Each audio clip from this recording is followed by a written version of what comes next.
bumababa na po yung ating mga kumbaga susceptible na pwedeng magkaroon ng dementia.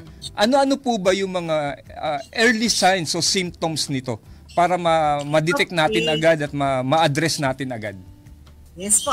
Gusto lang po namin linawin na ang dementia ay hindi parte ng pag tayo matanda na magkakaroon tayo ng dementia o magkakaroon tayo ng pag-uulyan kung tayo ay tatanda na. So hindi po ito parte ng pagtanda. Although yung pagtanda po is a risk factor. So ang nakikita po natin, ang una-una ay pag-changes ng mga moods na ating mga elderly, dati kalma, tapos mainitin na ang ulo, at marami pa po mga behavioral problems na nagiging problema.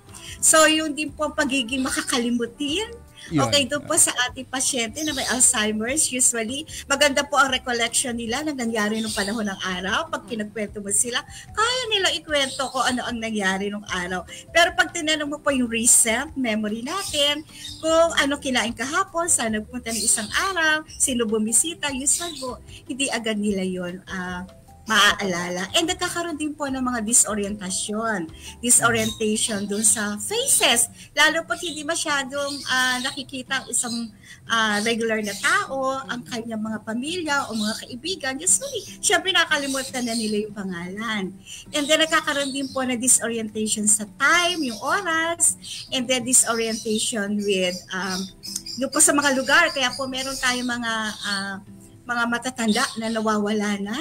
And then disorientation din po sa date. Pag tinanong mo sila, Mami, anong date ngayon? Usually sasabihin nila, ngayon is June 12, 1958, something like that.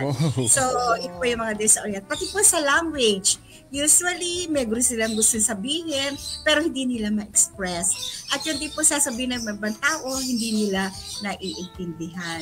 So yun po yung common. At ang pinaka-common po na nababother tayo ay bakit kaya si Lola malilimutin na? Sana ilalagay yung kanyang pera, sana ilalagay ang kanyang mga gamit.